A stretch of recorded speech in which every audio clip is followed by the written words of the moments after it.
I was shy, I was nervous, I lacked confidence, I lacked leadership skills, I lacked speaking skills, I lacked a whole lot of skills, too numerous to mention.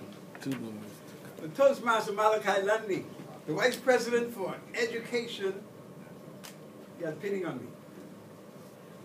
And in March of 1975, I became the newest member in Club 1600.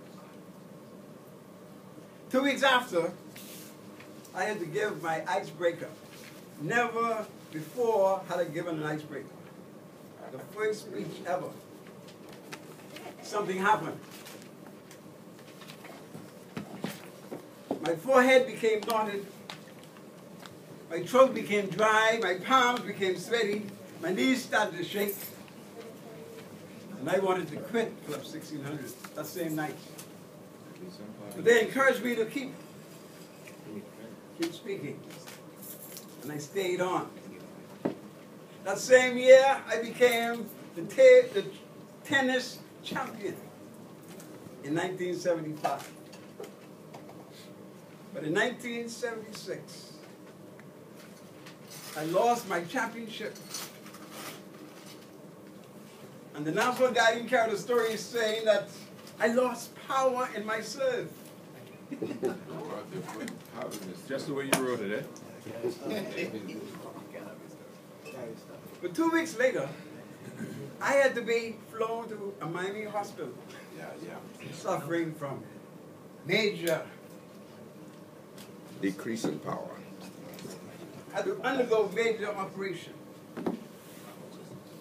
But I came back to Club 1600. And since then, I acquired my skills as a speaker in Club 1600. The president was invited to bring 2 Toastmasters to the R.M. Bailey High School. Another Toastmaster and myself. The other Toastmaster went first, and he started to speak to that class. And the more he spoke, as I looked in the back of the classroom, there was a PE teacher, sound asleep. And the more he spoke, the sounder he slept. You put it in the And then it was my turn to speak. Oh, man. Then something happened. Maybe it was the electricity in the room. Yes. And I looked in the back of the room for the PE teacher, and there he was. Ears open, eyes open, mouth open, waiting for every word. Oh, damn, JC, you're hot, man. And then I said, maybe I do have something to offer Toastmasters. And months after, I had to go to Chicago with a local Toastmaster from Club 1600 who won the division speech contest, and he went on to the district. And then he went on to the region, and then to the international speech contest. And I coached him at that contest. Oh, although he JC. didn't win, yet he had the audience sitting on the edge of their seats. Oh, JC, you're good, boy. And then I said, maybe I do have something to offer Toastmasters. A year later, the JC's meeting Speech Dynamics was formed. Oh.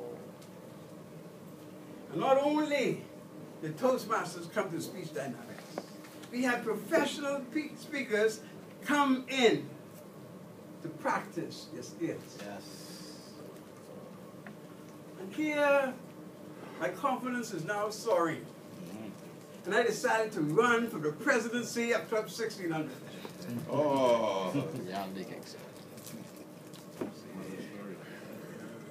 But my opponent had a campaign manager. Oh, man. And the campaign manager told the members that if I were to become the president of Club 1600, I would have every Toastmaster bring their Bible to the club. Oh, man.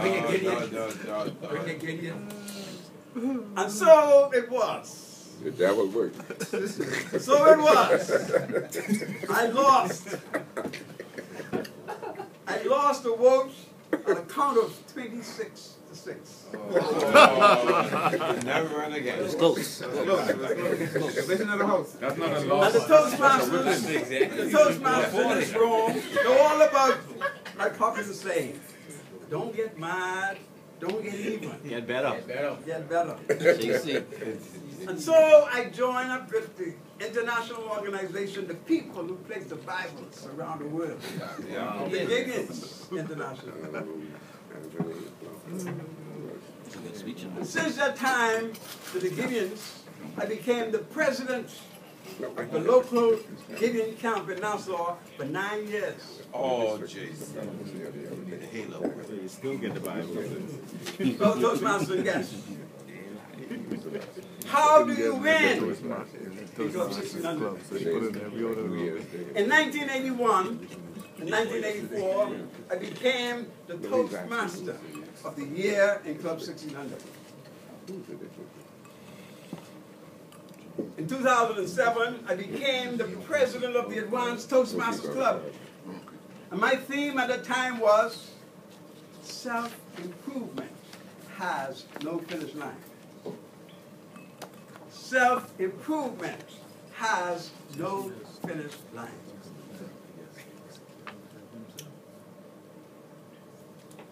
I'm now a member of 3 Toastmasters Club. I mentioned Club 1600, and now I became a member of Club 7178. Thereby, I was also awarded the Presidential Distinguished Plaque. And at the Advanced Club, they held an honorary luncheon for me in 2006. Mid-week. In 2007, I became president. In 2009, I was awarded by, at that time, the division, the Governor General of the folks, the Queen's Badge of Honor.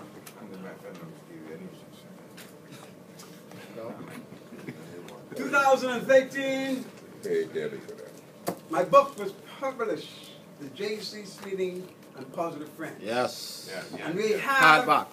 the past district governor whose photograph is on the front cover of that book. And since that time, the book has been presented to 2 governor generals, You pay for that long? the commissioner of police, Yes. the president of the Professional Speakers Guild, Yes. Yes. and also the president of Toastmasters International. Yes. Yes.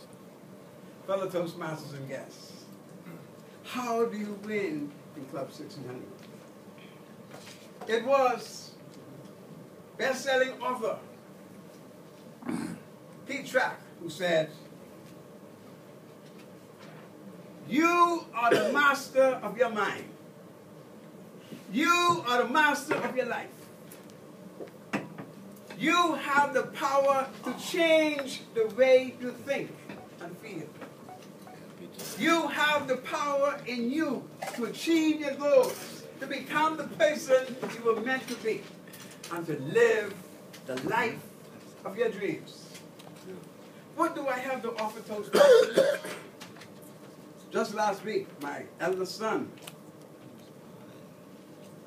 he left his office as president of Club 7178. Yes. And just this week, my goddaughter is now the president of Club 7178. Ah. Fellow Toastmasters and guests, Divine inspiration. what can I offer Toastmasters?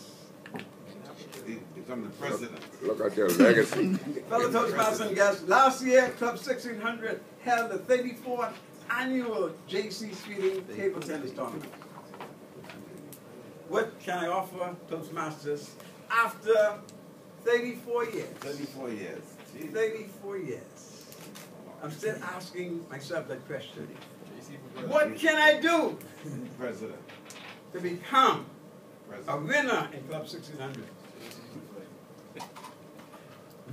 or lose. Yes. It's what you choose, Mr. Chairman.